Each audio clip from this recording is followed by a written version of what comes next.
എൻ്റെയും അച്ചാച്ചൻ്റെ ചെറുപ്പം തൊട്ട് അമ്മയും അപ്പയും എപ്പോഴും ഞങ്ങളോട് എല്ലാ ദിവസവും 15 മിനിറ്റ്സ് എങ്കിലും പ്രാർത്ഥിക്കണമെന്ന് പറയുമായിരുന്നു. എസ്പെഷ്യലി ഫ്രൈഡേയും സാറ്റർഡേയും ഞങ്ങളോട് ഹാഫ് ആൻ അവർ പ്രാർത്ഥിക്കാൻ പറയും. എപ്പോഴും ചോദിക്കും എപ്പോഴാണ് നിങ്ങൾ പ്രാർത്ഥിച്ചതെന്നൊക്കെ ചോദിക്കും. അങ്ങനെ പ്രാർത്ഥനയിലൊക്കെ ഭയങ്കര സ്ട്രിക്റ്റ് ആയിരുന്നു. അങ്ങനെ ഞാൻ 4ാം ക്ലാസ്സിലോട്ട് ജസ്റ്റ് കയറിയപ്പോഴായിരുന്നു അപ്പയ്ക്ക് വയ്യാതായത്. അപ്പം 3ാം ക്ലാസ് വരെ അമ്മയായിരുന്നു എന്നെ പഠിപ്പിച്ചുകൊണ്ടിരുന്നത്. അപ്പോൾ അമ്മ അപ്പയുടെ പുറകെ പോയതുകൊണ്ട് അമ്മയ്ക്ക് എന്നെ പഠിപ്പിക്കാൻ പറ്റിയില്ല. അപ്പം അങ്ങനെ ഞാൻ എൻ്റെ പഠിത്തം ഉഴപ്പി 5th അവസാനമായപ്പം ലാസ്റ്റ് ഫൈനൽ എക്സാം ആയപ്പം എൻ്റെ ടീച്ചർ പറഞ്ഞു ഹിന്ദിക്കും മാത്സിനും ഞാൻ ഫെയിലായി. പക്ഷേ സിറ്റുവേഷൻ ആയതുകൊണ്ട് പ്രിൻസിപ്പലിൻ്റെ അടുത്ത് വിടാൻ വയ്യാത്തതുകൊണ്ട് ഗ്രേസ് മാർക്സ് മാത്രം തന്ന എന്നെ പാസ്സാക്കിയത് 5th നിന്ന് 6th. അങ്ങനെ ഒരു വർഷം കളയാതെ ദൈവം എന്നെ കാത്തു. 6th കയറിയപ്പം ഒത്തിരി പേര് എന്നെ കളിയാക്കി ലെസ് മാർക്സ് കിട്ടിയതുകൊണ്ട്. അപ്പം ടീച്ചറായാലും പറഞ്ഞു ട്യൂഷന് വിടണം, സ്പെഷ്യൽ കെയർ വേണം എന്ന്. അപ്പം ട്യൂഷനൊക്കെ പോകുന്നതുകൊണ്ട് പിള്ളേരെല്ലാവരും കളിയാക്കാൻ തുടങ്ങി. ലെസ് മാർക്സ് കിട്ടിയതുകൊണ്ട് എല്ലാവരും കളിയാക്കി. വിഷമിക്കുന്ന സംസാരങ്ങളൊക്കെ എല്ലാവരും സംസാരിച്ചു. ആ സമയത്തൊക്കെ ഞാൻ അമ്മയുടെ അടുത്ത് പോകുമ്പോൾ അമ്മ പറയും പോയി പ്രാർത്ഥിക്കുക, ദൈവം എന്തെങ്കിലും എല്ലാവർക്കും ഇഷ്ടപ്പെടുന്ന ഒരു കൃപ തരും. അങ്ങനെ എനിക്ക് പാടാനുള്ള കൃപ കിട്ടി. എനിക്കത് ബൈ ബർത്ത് കിട്ടിയല്ല അല്ല, ദൈവം എനിക്ക് തന്ന ഒരു ഗിഫ്റ്റാണ്. സ്ലോലി എനിക്ക് പാട്ട് ഇഷ്ടപ്പെടാൻ തുടങ്ങി, പാട്ട് പാടാൻ തുടങ്ങി. അങ്ങനെ ദൈവം തന്ന ഒരു സ്പെഷ്യൽ ഗിഫ്റ്റാണ് എനിക്ക്. അങ്ങനെ 6th 7th 8th കുഴപ്പമില്ലാതെ പോയി. വലിയ മാർക്കൊന്നും ഇല്ലെങ്കിലും കുഴപ്പമില്ലാതെ പോയി. 9ാം ക്ലാസ്സിൽ കയറിയപ്പം എല്ലാ സബ്ജക്ട്സും ഭയങ്കര ടഫായി തുടങ്ങി. ഒട്ടും എനിക്ക് പറ്റാത്ത പോലെയായി. അപ്പോഴൊക്കെ അമ്മ എപ്പോഴും എന്നോട് പറയുമായിരുന്നു ജെയിംസ് 1:5 ക്ലെയിം ചെയ്ത് പ്രാർത്ഥിക്കണമെന്ന്. അമ്മ തന്നെ എന്നെ കൊണ്ട് ക്ലെയിം ചെയ്യിപ്പിക്കുമായിരുന്നു. അങ്ങനെ എല്ലാ ദിവസവും പ്രാർത്ഥിക്കുമ്പം ഞാൻ ജെയിംസ് 1:5 ഒരു 3 പ്രാവശ്യമെങ്കിലും പറയാതെ ഞാൻ പ്രാർത്ഥിക്കത്തില്ല. If anyone who lacks wisdom, let them ask God in faith and it shall be given to them. അങ്ങനെയായിരുന്നു എൻ്റെ 9th സ്റ്റാൻഡേർഡ് പോയിക്കൊണ്ടിരുന്നത്. 9th സ്റ്റാൻഡേർഡ് ഫുൾ പരീക്ഷയ്ക്ക് ഒരു പ്രാവശ്യം പോലും ഞാൻ മാത്സിന് ഞാൻ പാസ്സായിട്ടില്ല. എപ്പോഴും ഞാൻ മാത്സിന് ഫെയിൽ ആവുമായിരുന്നു. അങ്ങനെ ഫൈനൽ എക്സാം എത്തിയപ്പം മാത്സിൻ്റെ പരീക്ഷയുടെ ദിവസം രാവിലെ ഞാൻ 4:30 ആയപ്പം എഴുന്നേറ്റു റിവൈസ് ചെയ്യാനായിട്ട്. ആ സമയത്ത് എനിക്ക് ഒരു സം പോലും എനിക്ക് റിവൈസ് ചെയ്യാൻ പറ്റുന്നില്ലായിരുന്നു. ഞാൻ കണ്ടിന്യൂസ് ആയിട്ട് ഛർദ്ദിക്കുമായിരുന്നു. അങ്ങനെ 4:30 തൊട്ട് 6 വരെ ഞാനൊരു 10-15 പ്രാവശ്യമെങ്കിലും കണ്ടിന്യൂസ് ആയിട്ട് ഞാൻ ഛർദ്ദിച്ചു. എനിക്കൊന്നും റിവൈസ് ചെയ്യാൻ പറ്റിയില്ല. അപ്പോൾ എനിക്ക് പിന്നെയും ടെൻഷനായി തുടങ്ങി. ഒന്നും ഞാൻ റിവൈസ് ചെയ്തില്ല, പരീക്ഷയ്ക്ക് ഞാൻ പോകുക. അപ്പോൾ അങ്ങനെ ഞാൻ പിന്നെയും ഛർദ്ദിക്കുമായിരുന്നു. അങ്ങനെ 6 മണിയായപ്പോൾ അമ്മ എന്നോട് പറഞ്ഞു ഇത് പിശാചിൻ്റെ ഒരു ട്രിക്കാണ്, ഇതിൽ വിട്ടുകൊടുക്കല്ലേ, നീ എങ്ങനെ എത്ര വൈകിയെങ്കിലും നീ ട്യൂഷന് സ്കൂളിൽ പോയി എക്സാം എഴുതണം എന്ന് അമ്മ പറഞ്ഞു. അങ്ങനെ സ്കൂളിൽ ഇവൻ ഡ്രസ്സ് മാറിക്കൊണ്ടിരിക്കുമ്പോഴെല്ലാം കണ്ടിന്യൂസ് ആയിട്ട് ഞാൻ ഛർദ്ദിക്കുമായിരുന്നു. ഇടയ്ക്ക് തലയൊക്കെ കറങ്ങി. അങ്ങനെ സ്കൂളിൽ പോകുന്ന വഴിയിൽ തന്നെ 2-3 പ്രാവശ്യം ഛർദ്ദിച്ചു. അങ്ങനെ കണ്ടിന്യൂസ് ആയിട്ട് എൻ്റെ എനർജി ഫുൾ, ഒരു പരീക്ഷ എഴുതാനുള്ള എനർജി എനിക്കില്ലായിരുന്നു. അങ്ങനെ അമ്മ എൻ്റെ കൂടെ വന്നു. സ്കൂളിൽ അങ്ങനെ പോയപ്പോൾ അവരെ എക്സാം ഹാളിൽ ഇരിപ്പിക്കാതെ എന്നെ ക്ലിനിക്കിൽ എഴുതിപ്പിച്ചു. അങ്ങനെ പക്ഷേ 8 മണിക്ക് എക്സാം തുടങ്ങുന്നത്. ക്വസ്റ്റ്യൻ പേപ്പർ ആൻസർ ഷീറ്റും പേനയും പിടിച്ച് കഴിഞ്ഞിട്ട് 8 മണി തൊട്ട് 11 മണി വരെ 3 മണിക്കൂർ എനിക്ക് ഛർദ്ദിക്കാനും തോന്നിയില്ല, ഞാൻ ഛർദ്ദിച്ചതുമില്ല. അപ്പം വരെ ഞാൻ ഒത്തിരി കണ്ടിന്യൂസ് ആയിട്ട് ഞാൻ ഛർദ്ദിച്ചു. പക്ഷേ ആ എക്സാം ടൈം ആയപ്പം ഒന്നും എനിക്ക് തോന്നിയില്ല. അങ്ങനെ ഒന്നും എനിക്ക് തോന്നിയില്ല. അമ്മയായാലും അവിടെ ഓഫീസിലിരുന്ന് എനിക്ക് വേണ്ടി പ്രാർത്ഥിക്കുമായിരുന്നു. റോമൻസ് 8:28 ആ വേഴ്സ് അമ്മ ക്ലെയിം ചെയ്ത് പ്രാർത്ഥിക്കുമായിരുന്നു. ദൈവം അമ്മയ്ക്ക് കൊടുത്ത ആ ഒരു verse. And we know that all things work together for good then to those that love God according to his purpose. അങ്ങനെ എന്നെ 9th സ്റ്റാൻഡേർഡിൽ മാത്സിൽ എനിക്ക് നല്ലൊരു മാർക്ക് തന്നു. ഈവൻ ദോ എനിക്ക് വയ്യെങ്കിൽ പോലും ദൈവം എനിക്കൊരു നല്ലൊരു % മാത്സിൽ എനിക്ക് തന്നു. അങ്ങനെ 10th കയറി ബോർഡ് എക്സാംസ് ടെൻഷൻ. അതിലൂടെ അവർ പറഞ്ഞ് ഫുൾ ഇയർ പോർഷനാണെന്നൊക്കെ പറഞ്ഞപ്പോൾ ഒത്തിരി ഞാൻ പേടിച്ചു പോയി. അങ്ങനെ 10th തുടക്കം തൊട്ട് എനിക്ക് 80% വേണമെന്ന് എനിക്കുണ്ടായിരുന്നു. അബവ് 80 എങ്കിലും വേണം, അറ്റ്ലീസ്റ്റ് നമ്പർ 80 വേണമെന്ന് എൻ്റെ ഒരു വലിയ ആഗ്രഹമായിരുന്നു. അങ്ങനെ ഞാൻ 10th തുടക്കം തൊട്ട് ഞാൻ പ്രാർത്ഥിക്കാൻ തുടങ്ങി. ഞാൻ അങ്ങനെ ആരോടും പറഞ്ഞില്ല. മാത്സും സോഷ്യലും എനിക്ക് പാടുള്ള സബ്ജക്ട്സായി മാറി. അങ്ങനെ എനിക്ക് റിസൾട്ട് വന്നപ്പം ദൈവകൃപയാൽ അമ്മയും അപ്പയും പോലും എൻ്റെ കപ്പാസിറ്റി ആയതുകൊണ്ട് 50s പ്രതീക്ഷിച്ചുള്ളൂ. പക്ഷേ ഞാനും 80 പ്രതീക്ഷിച്ചുള്ളൂ. പക്ഷേ ദൈവം എനിക്ക് 86 തന്ന് ദൈവം എന്നെ മാനിച്ചു. അങ്ങനെ വേറൊരു കാര്യം 10th സംഭവിച്ചത്, ഞാൻ സോഷ്യലിന് ട്യൂഷന് പോയായിരുന്നു. അപ്പം ആദ്യത്തെ ട്യൂഷനിൽ ഞാൻ പോയപ്പം ടീച്ചർ എന്നെ 2-3 ക്ലാസ് എടുത്തു കഴിഞ്ഞിട്ട് എന്നെ അമ്മയെ വിളിച്ചിട്ട് പറഞ്ഞു, ഇനിയും വിടല്ലേ, പിള്ളേരുടെ കാലം എനിക്ക് ഒത്തിരി കഴിവ് കുറവാണ്, അപ്പം പഠിക്കാൻ എനിക്ക് അത്രയും പറ്റാത്തതുകൊണ്ട് ഇനി വിടല്ലെന്നായിരുന്നു അമ്മയെ വിളിച്ച് പറഞ്ഞത്. അമ്മയ്ക്കത് ഭയങ്കര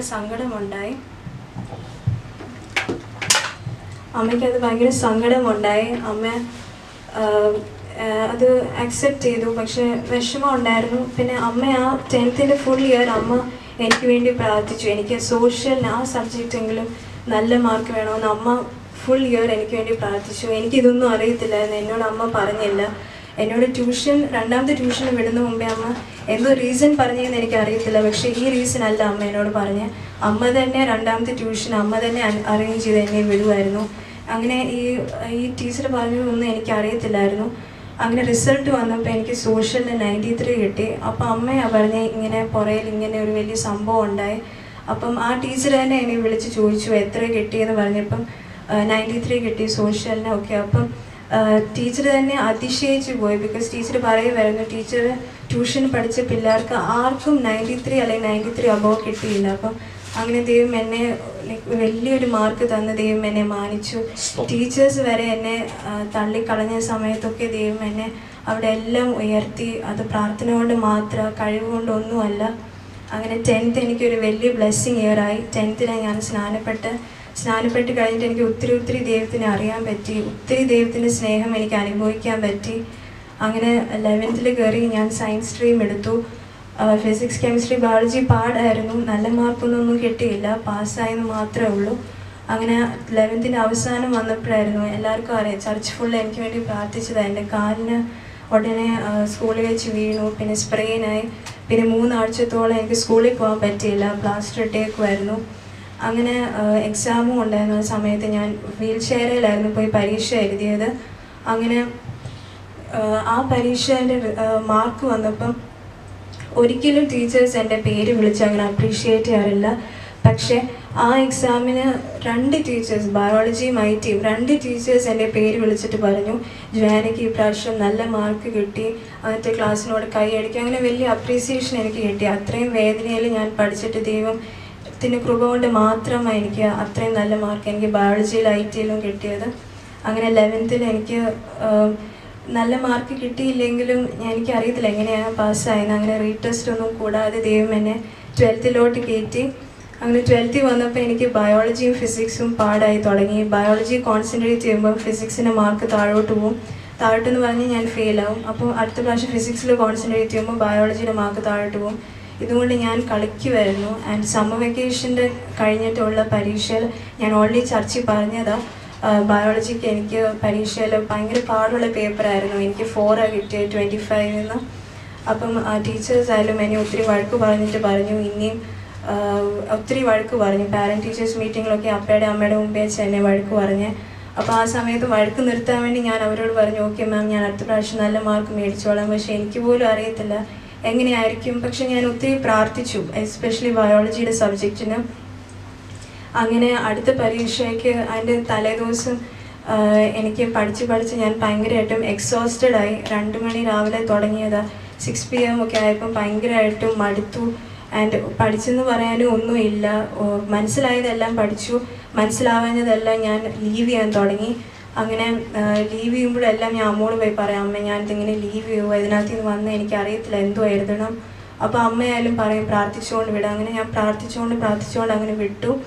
അങ്ങനെ 6 PM ഒക്കെ ആയപ്പം ഭയങ്കരമായിട്ട് എക്സോസ്റ്റഡായി. അപ്പം ഞാൻ ജസ്റ്റ് ഒരു ഇതിന് വേണ്ടി ഞാൻ ഒരു ബുക്ക് അടച്ചു വെച്ച സമയത്ത് ഞാൻ അങ്ങനെ ഒരിക്കലും പ്രാർത്ഥിക്കാൻ പോകാറില്ല. ഞാൻ പഠിക്കുമ്പോഴെല്ലാം ഞാൻ പ്രാർത്ഥിച്ചിട്ടേ തുടങ്ങാറുള്ളൂ. പക്ഷേ ഇടയ്ക്കൊന്നും ഞാൻ അങ്ങനെ പ്രാർത്ഥിക്കാൻ പോകാറില്ല. പക്ഷെ ആരോ എന്നോട് പറഞ്ഞു പോയി പ്രാർത്ഥിക്കുക. അങ്ങനെ ഞാൻ ആരും ഇല്ലായിരുന്നു. അപ്പം സർവ്വനന്മകൾക്കും സർവ്വദാനങ്ങൾക്കും ആ ഒരു പാട്ട് പാടി ഞാൻ പ്രാർത്ഥിച്ചു. അങ്ങനെ ഒത്തിരി ഒത്തിരി ഒത്തിരി ഞാൻ കരഞ്ഞ് പ്രാർത്ഥിച്ചു. ബിക്കോസ് എനിക്ക് ഒരു നല്ല മാർക്ക് ബയോളജിയിൽ വേണമായിരുന്നു. എനിക്കിനി വഴക്ക് കേൾക്കാൻ വയ്യാഞ്ഞോണ്ട് ഞാൻ ഒത്തിരി കരഞ്ഞ് പ്രാർത്ഥിച്ചു. അങ്ങനെ പരീക്ഷയ്ക്ക് അടുത്ത ദിവസം പരീക്ഷയ്ക്ക് പോയി. അപ്പം എല്ലാവരുടെ ഫാസ്റ്റിംഗ് ഒക്കെ എടുക്കാൻ പറഞ്ഞിട്ട് ഞാൻ പരീക്ഷയ്ക്ക് പോയി. അങ്ങനെ പരീക്ഷയ്ക്ക് പോയപ്പം എക്സാം തുടങ്ങി. ക്വസ്റ്റ്യൻ പേപ്പർ കിട്ടി. റീഡിങ് ടൈമിൽ ഞാൻ നോക്കിയപ്പം എല്ലാ ക്വസ്റ്റ്യൻസും എനിക്ക് അറിയാവുന്നതായിരുന്നു. പക്ഷെ ഞാൻ ഒത്തിരി ഒത്തിരി ഒത്തിരി ഞാൻ ലീവ് ചെയ്തു ഓരോരോ ചാപ്റ്ററിൽ നിന്ന്. പക്ഷെ ആ ലീവ് ചെയ്തതിൻ്റെ അകത്ത് നിന്ന് ഒരു ക്വസ്റ്റ്യൻ പോലും വന്നില്ല. എല്ലാം ഞാൻ പഠിച്ചതിൻ്റെ അകത്ത് നിന്ന് മാത്രമേ വന്നുള്ളൂ. അത് കണ്ടപ്പോൾ ഞാൻ ശരിക്കും നെട്ടിപ്പോയി. ലീവ് ചെയ്തതിൻ്റെ അകത്ത് വന്നു, പക്ഷെ ഓർ ക്വസ്റ്റ്യൻ ആയപ്പോൾ മറ്റേത് എനിക്ക് അറിയാവുന്നതുകൊണ്ട് അങ്ങനെ എനിക്ക് നല്ല മാർക്ക് 42 കിട്ടി, എനിക്ക് 15. അങ്ങനെ ടീച്ചേഴ്സിന് വരെ അതിശയം വന്നു. ഇത്രയും ഒരു വലിയ ട്രാൻസ്ഫോർമേഷൻ വന്നത് അത് ദൈവത്തിൻ്റെ കൃപ കൊണ്ട് മാത്രമാണ്. അത് കഴിഞ്ഞിട്ട് ഞാൻ പറഞ്ഞു ഞാൻ ബയോളജിയും ഫിസിക്സും കൊണ്ട് ഞാൻ ഭയങ്കരമായിട്ട് കളിക്കുമായിരുന്നു. പക്ഷെ ആ ഒരു ദൈവത്തിൻ്റെ അപ്ലിഫ്റ്റിംഗ് കഴിഞ്ഞിട്ട് പിന്നെ എനിക്ക് ബയോളജി ഓർത്ത് പ്രയാസപ്പെടേണ്ടേ വന്നില്ല. അത് കഴിഞ്ഞിട്ടുള്ളതെല്ലാം ബയോളജി എക്സാംസിൽ എനിക്ക് നല്ല മാർക്ക് കിട്ടുമായിരുന്നു. സ്റ്റാർട്ടിങ്ങിൽ കിട്ടിയ ബയോളജി മാർക്സ് അല്ലായിരുന്നു എനിക്ക് അവസാനം വന്നപ്പോൾ ബയോളജിയിൽ കിട്ടിക്കൊണ്ടേ. അത് ശരിക്കും ദൈവത്തിൻ്റെ ഒരു അപ്ലിഫ്റ്റിംഗ് ആയിരുന്നു എനിക്ക്. ദൈവം ശരിക്കും തലേദിവസം ആ കരഞ്ഞ് പ്രാർത്ഥിച്ചപ്പോൾ ദൈവം ശരിക്കും എന്നെ അടുത്ത ദിവസം വരുന്ന ആ ക്വസ്റ്റ്യൻ പേപ്പർ ഫുൾ ദൈവം എന്നെ കാണിച്ചു. അതുപോലെയായിരുന്നു ഞാൻ ആ പരീക്ഷ എഴുതിയത്. ഞാൻ ഭയങ്കര ഹാപ്പി ആയിരുന്നു. അങ്ങനെ ഫിസിക്സ് പക്ഷേ എനിക്ക് പിന്നെയും പാടായിരുന്നു. ഞാൻ ബോർഡ് എക്സാമിന് മുമ്പേ മോഡൽ എക്സാമിന് വരെ ഞാൻ ഫെയിലായി. അപ്പം ആ സമയത്തും ടീച്ചർ എന്നോട് പറഞ്ഞു ഇതിങ്ങനെ പഠിച്ചാൽ പോരാ, അങ്ങനെ വന്നാൽ എക്സാമിന് നല്ല മാർക്ക് കിട്ടത്തില്ല, ബോർഡ് എക്സാമിന് കിട്ടത്തില്ല, അങ്ങനെയൊക്കെ പറഞ്ഞു. ഒത്തിരി വഴക്കുമൊക്കെ പറഞ്ഞു. അങ്ങനെ ബോർഡ് എക്സാം എഴുതി. ഫിസിക്സ് കെമിസ്ട്രി ബയോളജി എല്ലാവരും എനിക്ക് വേണ്ടി പ്രാർത്ഥിച്ച. ഒന്നും ഈസി ഒന്നും അല്ലായിരുന്നു. ഓക്കെ പേപ്പറാണെന്ന് മാത്രമേ ഉള്ളായിരുന്നു. ആൻഡ് അതിനിടയ്ക്ക് ബോർഡ് പ്രാക്ടിക്കൽസ് വന്നു. Board practicals physics chemistry biology ദൈവകൃപയാൽ നല്ലതായിട്ട് ചെയ്യാൻ പറ്റി. അതിനകത്ത് കെമിസ്ട്രിയിൽ ദൈവം വലിയൊരു അത്ഭുതം എനിക്ക് ചെയ്തു. കെമിസ്ട്രിയിൽ ഞങ്ങൾക്ക് സോൾട്ട്, ഓർഗാനിക് സോൾട്ട് ആൻഡ് ടൈട്രേഷനാണ് ഉള്ളത്. ഈ 3 എണ്ണം ഉള്ളത്. അപ്പം ഈ 3 എണ്ണത്തിലും മാർക്കുള്ളതാണ്. അപ്പം സോൾട്ട് എനിക്ക് ഈസിയാണ്, ഞങ്ങൾ 11th തൊട്ട് പഠിക്കുന്നതാണ്. ഓർഗാനിക് സോൾട്ട് ഞങ്ങൾ 12th തൊട്ട് പഠിക്കുന്നത്, പക്ഷെ ഈസിയാണ്. പക്ഷെ ടൈട്രേഷൻ എനിക്ക് 11th ബേസിക്സ് പഠിപ്പിച്ച്. ആ സമയത്തായിരുന്നു എൻ്റെ കാല് വയ്യാതെ ഞാൻ വീട്ടിലിരുന്ന സമയമായിരുന്നു. അപ്പോൾ എനിക്കതുകൊണ്ട് ബേസിക്സ് ഒന്നും അറ്റൻഡ് ചെയ്യാൻ പറ്റിയില്ല. അത് കഴിഞ്ഞ് ടീച്ചേഴ്സിനോട് പറഞ്ഞപ്പോൾ അവർ പറഞ്ഞ് 12th പഠിച്ചോളും. അപ്പോൾ അങ്ങനെ 11th എന്നെ ടൈട്രേഷൻ ഒന്നും പഠിപ്പിച്ചില്ല. അങ്ങനെ 12th കയറിയപ്പം സെയിം ടീച്ചറായിരുന്നു. അവർക്കറിയാം ഇങ്ങനെയൊക്കെ സംഭവിച്ചുകൊണ്ട് ടൈട്രേഷന് ബേസിക്സ് അറ്റൻഡ് ചെയ്യാൻ പറ്റിയില്ല. പക്ഷെ അവരായാലും ഒരു ഇൻട്രസ്റ്റ് ഒന്നും എടുത്ത് എന്നെ പഠിപ്പിച്ചില്ല. അപ്പം 12th തുടക്കം തൊട്ട് ടൈട്രേഷനൊക്കെ ഞാൻ എൻ്റെ സൈഡിൽ ഇരിക്കുന്ന ഫ്രണ്ട്സൊക്കെ ചെയ്യുന്നത് നോക്കിയാണ് ഞാൻ ചെയ്തത്. അല്ലാതെ എനിക്കൊന്നും മനസ്സിലായിട്ടൊന്നും ഞാൻ ചെയ്തില്ല.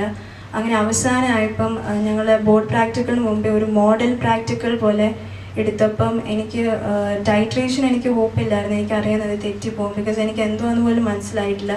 ഓർഗാനിക് സോൾട്ട് എനിക്ക് കറക്റ്റായിട്ട് കിട്ടി. പക്ഷേ സോൾട്ട് ഞാൻ ആ സ്കീം അനാലിസിസ് നല്ലതായിട്ട് പഠിച്ചു. പക്ഷെ എനിക്കറിയത്തില്ല, ഞാൻ ചെയ്തിട്ടൊന്നും എനിക്ക് കിട്ടിയില്ല. ആദ്യത്തെ പ്രാവശ്യം ചെയ്തു കിട്ടിയില്ല, രണ്ടാമത്തെ പ്രാവശ്യം ചെയ്തു കിട്ടിയില്ല, പ്രാർത്ഥിച്ചുകൊണ്ട് ചെയ്തിട്ടൊന്നും എനിക്ക് കിട്ടിയില്ല. അവസാനം ഞാൻ തന്നെ അവിടെ നിന്ന് മടുത്തു. ഞാൻ തന്നെ ചെറുതായിട്ട് കരയാൻ തുടങ്ങി. ബിക്കോസ് കിട്ടുന്നില്ല. അങ്ങനെ എന്നെ പേര് വിളിച്ചപ്പോൾ ടീച്ചർ തന്നെ പറഞ്ഞു ടൈട്രേഷനും സോൾട്ടും തെറ്റാകെ ഓർഗാനിക് സോൾട്ട് മാത്രമേ കറക്റ്റുള്ളൂ, ഇതിനകത്തൊന്നും ഇല്ലല്ലോ ചെക്ക് ചെയ്യാനെന്ന് പറഞ്ഞ് എല്ലാവരുടെ മുമ്പേ വെച്ച് എന്നെ വഴക്ക് പറഞ്ഞു. അങ്ങനെ വീട്ടിൽ പോയപ്പോൾ എനിക്ക് ഭയങ്കര സങ്കടമായിരുന്നു. ബിക്കോസ് ടൈട്രേഷൻ കുഴപ്പമില്ല, പക്ഷേ സോൾട്ട് ഞാൻ ഒത്തിരി പഠിച്ച, പക്ഷേ ഞാൻ ഒത്തിരി പ്രാവശ്യം ചെയ്തിട്ടും എനിക്ക് കിട്ടിയില്ല. അങ്ങനെ ടൈട്രേഷൻ ഞാൻ പിന്നെയും സ്കൂളിലൊക്കെ പോയി എനിക്കൊന്ന് ചെയ്ത് പ്രാക്ടീസ് ചെയ്യാൻ ചോദിച്ചിട്ടൊന്നും അവരാരും സമ്മതിച്ചില്ല. പിന്നെ ട്യൂഷൻ ടീച്ചേഴ്സൊക്കെ എന്നെ സഹായിച്ചു. അങ്ങനെ എനിക്ക് ടൈട്രേഷൻ പിന്നെയും എന്തെങ്കിലും മനസ്സിലായി. പിന്നെ സോൾട്ട് ആയാലും ഞാൻ ഒത്തിരി പ്രാവശ്യം സ്കൂളിൽ പോയി ഞാൻ പ്രാക്ടീസ് ചെയ്തു. എൻ്റെ ലാബ് അസിസ്റ്റൻ്റ് ഒത്തിരി എന്നെ സഹായിച്ചു എങ്ങനെയാണ് ചെയ്യേണ്ടത്. അവർ തന്നെ എനിക്ക് എക്സാം എടുത്ത് എനിക്ക് നല്ലൊരു കോൺഫിഡൻ്റ് ആയി സോൾട്ടിൽ. അങ്ങനെ കെമിസ്ട്രി പ്രാക്ടിക്കൽസിൽ പോയപ്പം എനിക്ക് പേടിയുണ്ടായിരുന്നു സോൾട്ടൊക്കെ തെറ്റിപ്പോവുക. പക്ഷെ ഞാൻ പ്രാക്ടിക്കലിൽ എപ്പോഴും 1 മിനിറ്റെങ്കിലും കണ്ണടച്ച് പ്രാർത്ഥിച്ചിട്ടേ ഞാൻ തുടങ്ങാറുള്ളൂ. അങ്ങനെ സോൾട്ടിൽ നിന്ന് ഞാൻ തുടങ്ങി. അങ്ങനെ ഞാൻ ചെയ്തു. അപ്പോൾ ഒബ്സർവേഷൻ നമ്മൾ അവരെ കാണിക്കണം, പ്രൂഫാണ് അത് നമ്മൾ ചെയ്തതിനുള്ള പ്രൂഫ്. അപ്പം അങ്ങനെ കാണിച്ചപ്പോൾ എക്സ്റ്റേണൽ ഉടനെ ഉറക്കെ പറഞ്ഞു, okay she is the first one two bring salt എന്ന്. അപ്പോഴാണ് ഞാൻ അതിശയിച്ച് പോയത്, ഞാനാണോ ആദ്യത്തെ പ്രാവശ്യം കൊണ്ടുവരാൻ. ബിക്കോസ് ഈ സമയത്ത് മോഡലിന് ഈ സമയത്തായിരുന്നു എനിക്ക് ചെയ്തിട്ടും എനിക്ക് കിട്ടാതെ വന്ന് ഞാൻ ഇവിടെ നിന്ന് കരഞ്ഞത്. ആ സമയത്ത് ഈ സെയിം സ്ഥലത്ത് വെച്ച ദൈവം എന്നെ മാനിച്ചത്. അത് കറക്റ്റ് ആളുടെ മുമ്പേ വെച്ച്, എക്സ്റ്റേണലിന് മുമ്പേ വെച്ച് തന്നെ ദൈവം എന്നെ മാനിച്ചു. ആദ്യം തന്നെ കാണിക്കാൻ ഞാൻ അങ്ങനെ ഒന്നും പ്രാർത്ഥിച്ചില്ലായിരുന്നു. കെമിസ്ട്രി പ്രാക്ടിക്കൽസ്, ബോർഡിൻ്റെ പ്രാക്ടിക്കൽസിന് മുമ്പേ ഞാൻ ജസ്റ്റ് പ്രാർത്ഥിച്ച ദൈവം എനിക്ക് 3 എണ്ണം കിട്ടണം, ബിക്കോസ് കിട്ടിയില്ലെങ്കിൽ മാർക്ക് പോകുമെന്ന് മാത്രമേ ഞാൻ പ്രാർത്ഥിച്ചില്ലായിരുന്നു. പക്ഷെ ദൈവമാണെങ്കിൽ ആദ്യം തന്നെ എന്നെ സോൾട്ട് കാണിക്കാൻ ദൈവം എന്നെ സഹായിച്ചു. അപ്പോൾ നല്ലൊരു ഇംപ്രഷൻ എനിക്ക് എക്സ്റ്റേണലിൽ ആദ്യം തന്നെ കൊടുക്കാൻ എനിക്ക് പറ്റി. അങ്ങനെ എനിക്ക് കെമിസ്ട്രി പ്രാക്ടിക്കൽസിനൊരു വലിയൊരു അത്ഭുതം ദൈവം എനിക്ക് ചെയ്തു.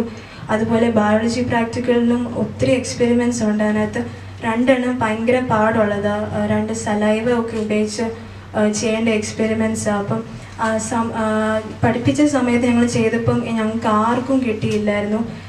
പഠിക്കുന്ന ഒരു 2-3 പിള്ളേർ ഹാർഡ്ലി കിട്ടിയുള്ളൂ ആ എക്സ്പെരിമെൻ്റ്. അപ്പം ഇടയ്ക്കൊക്കെ ഞങ്ങൾ ഈ 2 എണ്ണത്തിനകത്ത് ഒരു എക്സ്പെരിമെൻറ്റ് ഞാൻ ബ്രേക്ക് ടൈമിൽ എല്ലാവരും കഴിച്ചുകൊണ്ടിരുന്ന സമയത്ത് ഞാൻ പോയി ലാബിൽ പോയി ചെയ്തു. അങ്ങനെ കിട്ടി. അത് സമ്മർ വെക്കേഷന് മുമ്പേ ആയിരുന്നു. അപ്പം ബയോളജി പ്രാക്ടിക്കൽസിന് മുമ്പേ എനിക്ക് ഒന്നുകൂടെ ഈ 2 എക്സ്പെരിമെൻറ്റ് ചെയ്യണമെന്നുണ്ടായിരുന്നു. അങ്ങനെ പോയപ്പോൾ അവരാരും സമ്മതിച്ചില്ലായിരുന്നു. അപ്പോൾ എനിക്ക് പിന്നെയും പേടിയുണ്ടായിരുന്നു. ഇതാണെങ്കിൽ നമ്മൾ ചെയ്യുന്നതിനേക്കാളും കൂടുതൽ നമ്മുടെ ലക്ക് ഫാക്ടർ ഒത്തിരി കൂടുതലാണ്. നമ്മൾ ലക്കിയാണെങ്കിൽ നമുക്ക് കിട്ടും, ലക്കില്ലെങ്കിൽ നമുക്ക് കിട്ടത്തില്ല. അങ്ങനത്തെ ഒരു എക്സ്പെരിമെൻ്റ് ഇത് ഒത്തിരി നേരം എടുക്കും. അത് കിട്ടിയില്ലെങ്കിൽ നമ്മൾ ഒന്നുകൂടെ ഇത് മൊത്തം ചെയ്യണം. അപ്പം പിന്നെയും സമയം പോകും. അപ്പം അങ്ങനെ അതുകൊണ്ട് എനിക്ക് ഭയങ്കര പേടിയായി. അപ്പം ഞാനായാലും ബയോളജി പ്രാക്ടിക്കൽസിന് മുമ്പേ അമ്മോടും പാസ്റ്ററോടൊക്കെ പറഞ്ഞായിരുന്നു ഈ 2 എക്സ്പെരിമെൻറ്റ് വരല്ലെന്നൊക്കെ പ്രാർത്ഥിക്കണമെന്ന്. അപ്പോൾ അവരും പ്രാർത്ഥിച്ചു, ഒത്തിരി ഞാനും പ്രാർത്ഥിച്ചു. പക്ഷേ ബയോളജി പ്രാക്ടിക്കൽസിൻ്റെ സമയത്ത് എക്സ്റ്റേണൽ ആദ്യം പറഞ്ഞത് ഈ 2 എണ്ണത്തിനകത്ത് ഒരു എക്സ്പെരിമെൻ്റ് ആയിരുന്നു. അത് കേട്ടപ്പോഴേ ഞാൻ പോയി. പിന്നെ പക്ഷെ ബാക്കി പറഞ്ഞതെല്ലാം ഈസിയുമായിരുന്നു. അപ്പം ഞങ്ങളെല്ലാവരും പ്രാർത്ഥിച്ചുകൊണ്ട് തുടങ്ങി. അങ്ങനെ 2 മിനിറ്റ് വെച്ച് ഞങ്ങൾ ചെയ്തു. അങ്ങനെ കളറ് കിട്ടേണ്ടതാണ്. അപ്പം അങ്ങനെ ദൈവകൃപയാൽ മാത്രമേ എനിക്ക് കിട്ടേണ്ട കളറെല്ലാം കിട്ടി. അങ്ങനെ ഈ എക്സ്പെരിമെൻ്റ് എനിക്ക് ഒരിക്കലും കിട്ടിയിട്ടില്ല. എൻ്റെ 12th ഫുൾ ഇയർ ഞാൻ ഈ റിസൾട്ട് ആദ്യമായിട്ടാണ് കാണുന്നത്. അങ്ങനെ ദൈവം എന്നെ അങ്ങനെ മാനിച്ചു ബയോളജി പ്രാക്ടിക്കൽസിൽ. അങ്ങനെ ബോർഡ് പ്രാക്ടിക്കൽസും ദൈവം എന്നെ ഒത്തിരി മാനിച്ചു. എക്സ്റ്റേണലിൻ്റെ മുമ്പിൽ വെച്ചൊക്കെ നാണം കെടാതെ ദൈവം എന്നെ ഒത്തിരി മാനിച്ചു. വൈവയിലൊക്കെ ദൈവം എൻ്റെ കൂടെ ഉണ്ടായിരുന്നു. അങ്ങനെ ബോർഡ് എക്സാമിൻ്റെ അതിന് മുമ്പേ ഫിസിക്സ്, കെമിസ്ട്രി, ബയോളജി ബോർഡ് എക്സാമിൽ എനിക്ക് പാടായതുകൊണ്ട്, പക്ഷെ ഞാൻ 12th തുടക്കം തൊട്ട് ഞാൻ പ്രാർത്ഥിക്കുമായിരുന്നു എനിക്ക് 90 വേണം. ഞാനത് ആരോടും പറഞ്ഞില്ല, ബിക്കോസ് കിട്ടിയില്ലെങ്കിൽ നാണക്കേടാന്ന് ഓർത്ത് ഞാൻ ഒത്തിരി അമ്മയെ നാണം കൽപ്പിച്ചു.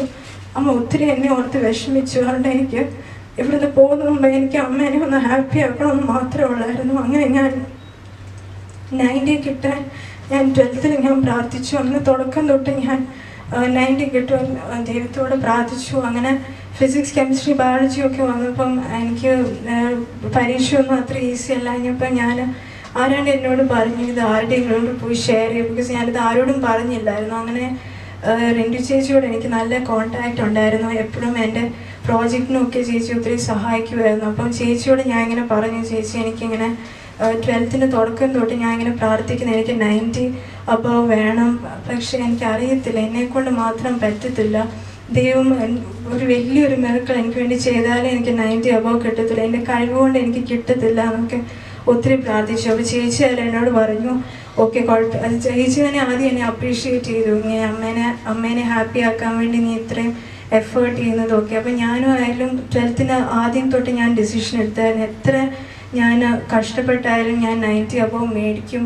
ആൻഡ് അതിനുവേണ്ടി ഞാൻ എത്ര കഷ്ടപ്പെടാം റെഡിയാണ്, ആൻഡ് പ്രാർത്ഥിക്കും ഞാൻ ചെയ്യാം. അങ്ങനെ അപ്പോൾ ചേച്ചി അതിലും പറഞ്ഞു ഇനിയും പ്രാർത്ഥിക്കുമ്പോൾ നീ ഫെയ്ത്തോടെ പ്രാർത്ഥിക്കണം, നിനക്ക് 90% കിട്ടിയില്ലെങ്കിലും നീ 90% കിട്ടിയ പോലെ നീ പ്രാർത്ഥിക്കണം. അതിന് ചേച്ചി എന്നോട് പറഞ്ഞു എങ്ങനെ പ്രാർത്ഥിക്കണം, ഞാൻ അതുപോലെ തന്നെ പ്രാർത്ഥിച്ചു. എന്നിട്ട് ചേച്ചി ആയാലും പറഞ്ഞു ചുമ്മാതിരിക്കുവാണെങ്കിൽ പറയണം thank you Jesus four giving me 90%, അങ്ങനെ പറഞ്ഞുകൊണ്ടേ ഇരിക്കണം. അങ്ങനെ ഞാൻ എക്സാംസൊക്കെ ക്യാൻസലായ സമയത്തൊക്കെ ഞാൻ അങ്ങനെ ഒത്തിരി ഞാൻ കരഞ്ഞു പ്രാർത്ഥിച്ചു. അങ്ങനെ എല്ലാവർക്കും അറിയാവുന്ന പോലെ റിസൾട്ട് വന്നപ്പം 90 ഞാൻ പ്രാർത്ഥിച്ചത്. അറ്റ്ലീസ്റ്റ് ദ നമ്പർ 90 എന്നായിരുന്നു ഞാൻ പ്രാർത്ഥിച്ചത്. അതിൻ്റെ കുറവ് വേണ്ടെന്ന് ഞാൻ പ്രാർത്ഥിച്ചത്. പക്ഷേ ദൈവം അതിൻ്റെ കൂടെ +1.4 കൂടെ തന്ന് എന്നെ 91.4 ദൈവം എന്നെ തന്നു കാണിച്ചു. എനിക്കൊരു വലിയൊരു മിറക്കിൾ ദൈവം എനിക്ക് ചെയ്തു. അതിനേക്കാളും ഉപരി 12th ഞാൻ പറഞ്ഞില്ല, ഞാൻ ഫിസിക്സിന് ഒരു എക്സാമിന് പോലും ഞാൻ പാസ്സായിട്ടില്ല. എപ്പോഴും ഞാൻ ഫെയിൽ ആവുമായിരുന്നു. ഈവൻ ആ ലാസ്റ്റിലത്തെ എക്സാം വരെ ഞാൻ ഫെയിൽ ആവുമായിരുന്നു. പക്ഷെ അങ്ങനെ ഒരിക്കലും പാസ്സാവാത്ത ആൾക്ക് കിട്ടേണ്ട ഒരു മാർക്കല്ല എനിക്ക് ബോർഡ് എക്സാമിന് കിട്ടിയത്. എനിക്ക് ഫിസിക്സിന് എനിക്ക് 84 കിട്ടിയത്. അപ്പോൾ അത് സംബന്ധിച്ച് എനിക്കതൊരു വലിയൊരു മിറക്കിളാണ്. ബിക്കോസ് ഞാൻ ഒരിക്കലും പാസ്സായിട്ടില്ല ഫിസിക്സിന് എൻ്റെ 12th. പക്ഷെ 84 എനിക്കൊരു വലിയൊരു ഷോക്കാണ് അത്.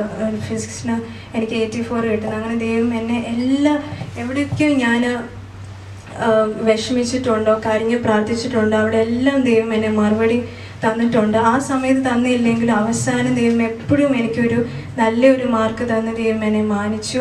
അങ്ങനെ എൻ്റെ സ്കൂൾ ലൈഫ് ഒരു വലിയൊരു ബ്ലെസ്സിങ് ആയിരുന്നു. എനിക്ക് ഒത്തിരി എനിക്ക് ദൈവത്തിനോട് അറിയാൻ പറ്റി. അങ്ങനെ ദൈവത്തിൻ്റെ കൃപ കൊണ്ട് മാത്രം എനിക്ക് ഇത്രയും നല്ല ഒരു മാർക്ക് എനിക്ക് 12th കിട്ടി. ആൻഡ് ഡെഫിനറ്റ്ലി ഞാൻ പ്രാർത്ഥിച്ച പോലെ എനിക്ക് അമ്മയെ ഒത്തിരി ഹാപ്പിയാക്കാൻ പറ്റി. എൻ്റെ അതൊരു വലിയൊരു ആഗ്രഹമായിരുന്നു. ബിക്കോസ് അമ്മയ്ക്കും എനിക്ക് അറിയത്തുള്ളൂ എന്തുമാത്രം അമ്മ എനിക്ക് വേണ്ടി നാണം കെട്ടിട്ടുണ്ട്. അമ്മ ഒത്തിരി എനിക്ക് വേണ്ടി കരഞ്ഞ് പ്രാർത്ഥിച്ചിട്ടുണ്ട്. സോ എൻ്റെ ഒരു വലിയ ആഗ്രഹമായിരുന്നു ഇത്. അതെനിക്ക് ദൈവകൃപയാൽ മാത്രം എനിക്കത് സാധിച്ചു. അങ്ങനെ പാസ്റ്റർ ഒത്തിരി എനിക്ക് വേണ്ടി പ്രാർത്ഥിച്ചു. എപ്പോഴും അമ്മ 12th ഫിസിക്സിന് ഫെയിലായി പാസ്റ്റർ എന്ന് പറഞ്ഞിങ്ങനെ മെസ്സേജ് അയക്കുമ്പോഴൊക്കെ പാസ്റ്റർ ഭയങ്കരമായിട്ട് എൻകറേജ് ചെയ്യുമായിരുന്നു. അപ്പം ആദ്യമൊക്കെ പാസ്റ്ററൊക്കെ പറയും, പക്ഷെ എപ്പോഴും പാസ്റ്റർ പറയും അവസാനം നോക്കിക്ക് ഒരു നല്ലൊരു റിസൾട്ട് വരും. അതുപോലെ തന്നെ അവസാനം വന്നപ്പോൾ എനിക്ക് ഫിസിക്സിനൊരു നല്ലൊരു മാർക്ക് കിട്ടി. അങ്ങനെ പാസ്റ്റർ ഒത്തിരി എനിക്ക് വേണ്ടി പ്രാർത്ഥിച്ചു, ഒത്തിരി ഫാസ്റ്റിംഗ് എടുത്തു. പാസ്റ്ററിനോട് ഒത്തിരി നന്ദിയുണ്ട്. Thank you so much. And church full എനിക്ക് വേണ്ടി പ്രാർത്ഥിച്ചു. എൻ്റെ ഹോൾ ടിക്കറ്റിൽ അനുഗ്രഹിച്ച് പ്രാർത്ഥിച്ചു എൻ്റെ church full. So thank you. And എല്ലാ അങ്കിൾമാരും ആൻറ്റിമാരും എനിക്ക് വേണ്ടി പ്രാർത്ഥിച്ചു, എവ്രിബഡി. ആൻഡ് പേര് പറയുന്നില്ല, പേര് പറഞ്ഞാൽ പിന്നെ ഫുൾ ചർച്ചിൻ്റെ പേര് പറയണം, ഇപ്പോൾ സമയം പോവും. അതുകൊണ്ട് ഞാൻ ചർച്ചിൻ്റെ ആരുടെയും പേര് പറയുന്നില്ല. Thank you so much. എല്ലാവരും എനിക്ക് വേണ്ടി പ്രാർത്ഥിച്ചു. അത് എനിക്ക് എക്സാം എഴുതി കഴിഞ്ഞിട്ട് മൊബൈൽ നോക്കുമ്പോഴേ എനിക്ക് മനസ്സിലാവും എത്ര പേര് എനിക്ക് വേണ്ടി പ്രാർത്ഥിച്ചു. അതുപോലെ എത്ര ആൾക്കാർ എനിക്ക് വേണ്ടി പ്രാർത്ഥിച്ചു. Thank you so much. നിങ്ങളെല്ലാവരുടെ പ്രാർത്ഥന കൊണ്ട് മാത്രം എനിക്ക് ഇത്രയും ഒരു പേഴ്സൻ്റ് എനിക്ക് 12th 10th കിട്ടിയത്. ആൻഡ് ദൈവം അങ്ങനെ എന്നെ ഒത്തിരി സഹായിച്ചു. ഇനിമേ സൈക്കോപ്പയൊക്കെ എന്നെ ഒത്തിരി എനിക്ക് വേണ്ടി പ്രാർത്ഥിച്ചു. ഒത്തിരി അവർ സപ്പോർട്ട് ചെയ്തു, ഫിസിക്കലി മെൻ്റലി എല്ലാം ഒത്തിരി എന്നെ സപ്പോർട്ട് ചെയ്തു. ബിക്കോസ് ഓരോരോ പ്രാവശ്യം ഫെയിൽ ആകുമ്പോഴെല്ലാം ഞാൻ ഭയങ്കരമായിട്ട് അപ്സെറ്റ് ആവും, കരച്ചിലായിരിക്കും, ഡിപ്രഷനായിരിക്കും. അപ്പോൾ ആ സമയത്തൊക്കെ അവരെല്ലാവരും ഒത്തിരി എന്നെ സപ്പോർട്ട് ചെയ്തു. Everybody thank you so much. നിങ്ങളെല്ലാവരുടെ സപ്പോർട്ടും പ്രാർത്ഥന കൊണ്ട് മാത്രം എനിക്ക് ഇത്ര ഒരു പേഴ്സണാലിറ്റി ഞാൻ വീണ്ടും പറയുന്നത് എൻ്റെ കഴിവും കൊണ്ടൊന്നുമല്ല, അങ്ങനെ ഒന്നും പറയാൻ എനിക്കില്ല. പക്ഷേ ദൈവത്തിൻ്റെ കൃപ കൊണ്ട് മാത്രമാണ് അങ്ങനെ എൻ്റെ ഒരു സ്കൂൾ ലൈഫ് എനിക്ക് ഒരു ബ്ലെസ്സിങ് ആക്കി മാറ്റി ദൈവം. പ്രതീക്ഷിച്ചതിൻ്റെക്കാളും ഉപരി, ഞാൻ പറഞ്ഞില്ല, എൻ്റെ പാരൻസ് പോലും പ്രതീക്ഷിച്ചതിൻ്റെക്കാളും ഉപരി മാർക്ക് ദൈവം എനിക്ക് തന്നു. അങ്ങനെ മാനിക്കേണ്ട സ്ഥലത്തെല്ലാം ദൈവം എന്നെ മാനിച്ചു.